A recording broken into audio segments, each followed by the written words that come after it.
What's good with y'all, man? It's your boy Will back with another video. Today, we got another interesting video topic. Now, I know you guys haven't seen my face in a minute. Off season, off time. We took a little break off of everything. I just took a complete break from football in general. I was so locked in with everything going on with the Browns and everything as far as with, the NFL season, football. It was just a lot.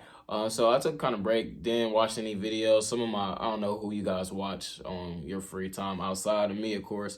But I usually watch Quincy, usually watch the Dogs podcast, the Ultimate Cleveland Sports Show. I think I follow like a Knicks Talks Browns or somebody like that. Those are all great YouTubers. I always suggest if you're not watching me, you go and watch them, of course. But not here nor there. It is off-season time, off-season wheel in the building, and I have my off-season do-rag on. So, today we're going to be discussing our first big topic at hand, and it's a big question at hand. And I honestly don't feel like this is a question that necessarily needs to be had, but it's definitely a question at hand, and it's definitely not a slam dunk yes or no answer based on how the public media feels, which is absolutely wild to me, honestly, because I think this is a slam dunk answer. But we got to talk about Kevin Stefanski, and does he deserve an extension with the Cleveland Browns?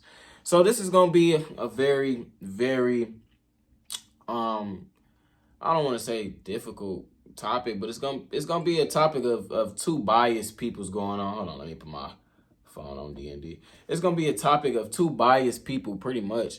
It's hard now. Kevin Stefanski's been here so long that you have anybody that's kind of neutral with anything that comes with him. So with just him in general, having him being here. You got some people that don't like him. You got some people that love him. You got some people that tell you he's the best head coach of all time. You got some people that tell you he needs to be fired. Both of those people are wrong. Both of those people are wrong. So, with that being said, let's go in and talk about Kevin Stefanski. First thing first, Kev came in COVID year. Came in on the COVID year. Now, with him coming in on the COVID year, y'all got to understand how difficult that is to come in on a head coaching job and your first year of being a head coach full time is a COVID year. Very difficult. It's hard to connect with guys on Skype. It's hard to, get guys to buy in over FaceTime. That's real talk. You can't get somebody's, eye to eye, know how they really feeling, like that eye test, like that whole human connection. You gotta do all that through an iPad. Gotta do all that through Microsoft. So him winning Coach of the Year in that season alone is fairly impressive. He had Baker Mayfield looking like a top 10 quarterback, and he had this Cleveland Browns team rocking and rolling. They even went and won a playoff game with him not being on the sideline for it. So very, very, very, very impressive head coaching year for Kevin Stefanski. Now, what happened that year? Odell blew his ACL, lost Odell for the year. That was horrible. Baker had a little breakout. We had Harrison Bryant. We had Jarvis Landry. And yeah, if you see me sipping my water here and there, I'm just making sure my voice is still good for y'all going out through the whole video, talking on camera for a long time. So, but anyways, not here nor there. Anyways, very difficult season for him. That season faced a lot of adversity. Of course, the season ended in Kansas City with that controversial call, that helmet-to-helmet call. And then also, on top of that helmet-to-helmet call, you had pretty much the Browns pissed their leg in the playoffs, essentially. The defense at least did. And they let Chad Henne, anything is possible. Yeah, Chad Henne. That's the guy. Get a 17-yard run pickup with the game on the line. Terrible. Now, they did come out against Pittsburgh, and they did play with fire, hair on their fire, and played immensely well against Pittsburgh with him not there. Bring you into the next season, come back. Everybody's mostly expecting Kevin and the Browns to take off. It's their year, it's their Super Bowl year. You come out first game, you playing the Kansas City Chiefs. First game of the season. You come out in Kansas City playing the Chiefs. You come out beating their ass. Beating them. Beating them. Nick Chubb fumbles the football. Your punter fumbles a punt. And then your QB goes out there and throws an interception. John Johnson gets lost in coverage against Tyreek Hill and gives up an 85-yarder. And you barely lose that close game to the defending champs. Barely lose it. Barely lose it. You made all those mistakes. You barely lost that game in Kansas City. Come out next game against the Texans. Baker blows his labrum. Just like that. Week 2. Baker blows his labrum. We got a thing with week 2, man. I don't know what it is about week 2 games, man. Next week 2, we pray up for week 2, 2024. We got bad luck with week 2s, man. Week 2s done completely derailed our seasons. We need a bye week 2. That's what we need. If y'all not understanding the joke yet, y'all will get the joke in a couple seconds. Baker blows his labrum, tries to play through it. Browns fall off a cliff from Baker falling off a cliff. Finished 7-10, I think, that year, and missed playoffs. All right. A thing I didn't notate and I didn't mention. In that year, you had the Odell Beckham breakout. Now, this was the first big player issue coach that's going to go on his record and go on his resume. You had Odell and Jarvis Landry on the sideline saying, "Come get me." You had, actually, that wasn't him. That was Freddie. But you had Odell do that whole blow up. He completely blew down on Baker. His father completely destroyed Baker. And it was a whole thing in the media. And you had to pretty much give up Odell Beckham for free. All because you couldn't mend that player to coach, and that communication. Stuff like that can't happen. And that's on him, 1,000%. That's I feel like one of his biggest flaws is connecting with players. And one of his biggest flaws is getting the players to not have these emotional ass breakouts that leaks into the media and then affects the team. And it makes everything about what's going on. I think the Browns in general can do a way better job at handling disagreements and handling players being frustrated. 1,000%. 1,000% their biggest weakness from what I can see. Looking at Kevin's tenure, I can name at least 5 players off the top of my head that are good football players that had a significant issue with their role. Baker Mayfield, Jadeveon Clowney, Jarvis Landry, Odell Beckham. Who else has had issues? Kareem Hunt. That's 5 guys right there. I feel like I'm missing somebody else. I know Austin Hooper had a little issues with us, but he's garbage. I'm not calling him a good player. But those 5 guys I just listed right there are all pretty decent, pretty good football players.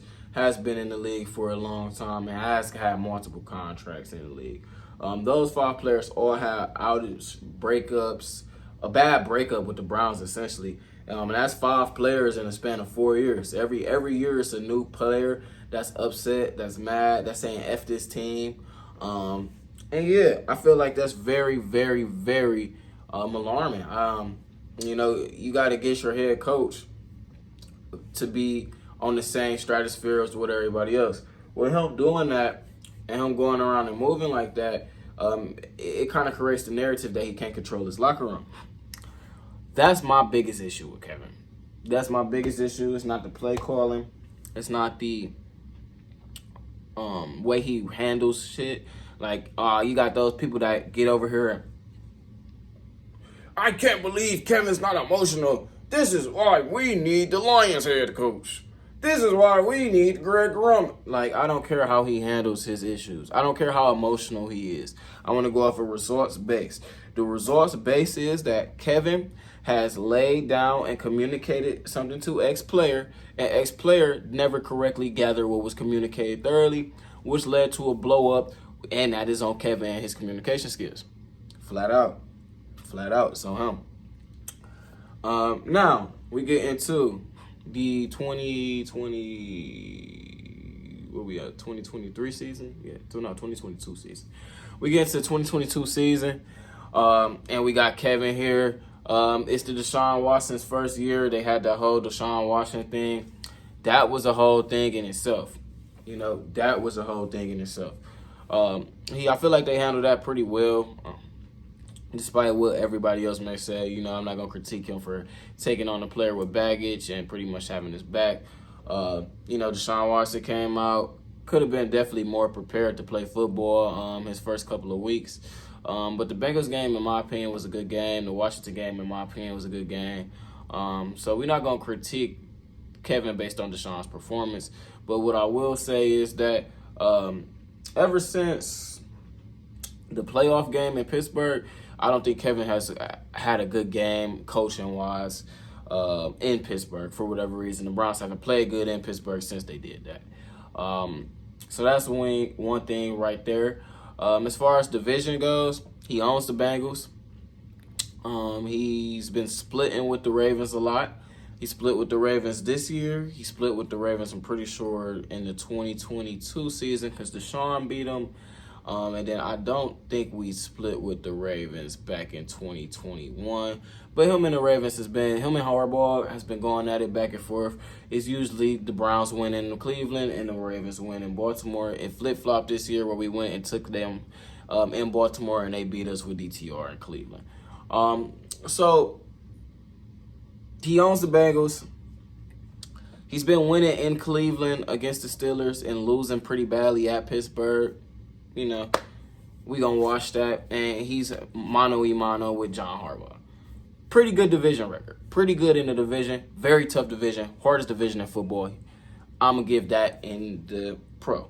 Now, if we look at Kevin Stefanski, another big argument that a lot of people like to make, and right now we're paused if you wonder where we at on the timeline. Right now we are, about...